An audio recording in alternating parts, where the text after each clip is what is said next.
Have you ever wondered why, after a certain age, life feels different? Not just physically, but deep within your soul. You stop chasing noise and silence begins to speak louder. You start seeing through things you once believed were solid. My friend, this isn't confusion. This is the soul quietly changing direction, and God has a reason for it. In your younger years, the soul moves outward, it explores, it desires, it dreams of tomorrow. But after 60, something divine begins to happen. The soul starts to turn back inward. It begins its journey home. Padre Pio once said, "The older the soul becomes, the more it recognizes how little of this world it truly needs." That moment, when your heart longs less for possessions and more for peace, is not sadness, it's spiritual awakening. Think about it. The things that once excited you no longer satisfy you.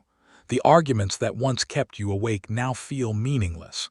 Even people's opinions lose their power over you. That's not weakness, it's divine maturity. God is gently pulling your spirit away from the noise of the world and closer to His eternal whisper. When you turn 60, your soul starts preparing you for something sacred. You begin to sense that every sunrise is not just another day, but a divine invitation to reflect, forgive, and heal. Padre Pio called this phase the silent grace, a stage where heaven begins to train the heart for eternity. You may feel lonely sometimes, but that loneliness isn't abandonment. It's God calling you to be alone with Him. Notice how the heart softens in old age. You forgive faster. You hold grudges less. You find beauty in the simplest things, a prayer at dawn, a bird's song, a child's laughter. That's the soul shedding its earthly weight. The anger, the pride, the endless wanting, all of it begins to fade because the soul knows something younger hearts don't. Nothing here lasts forever, but love does. This transformation is subtle. It doesn't happen overnight.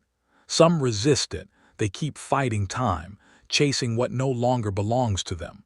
But those who accept it with humility begin to glow with a peace the world can't understand.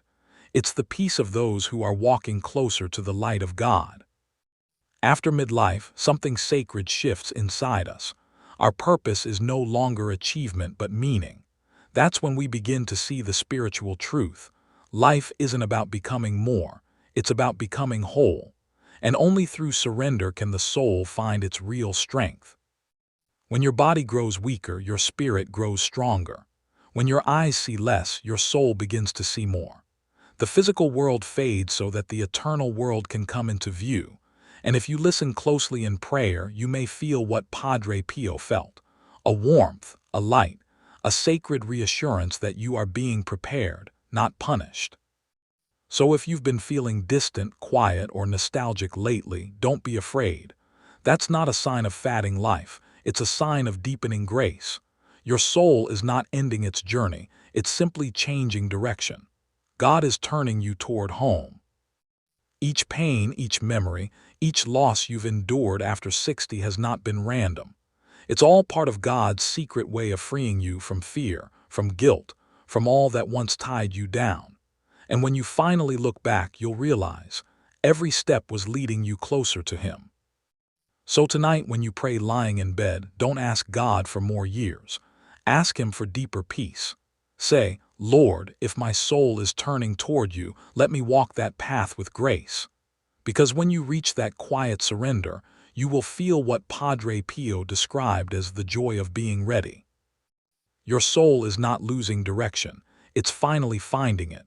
And that, my friend, is the most beautiful secret of all. If this message touched your heart, type Amen in the comments and let others know that your soul, too, is turning toward God's light.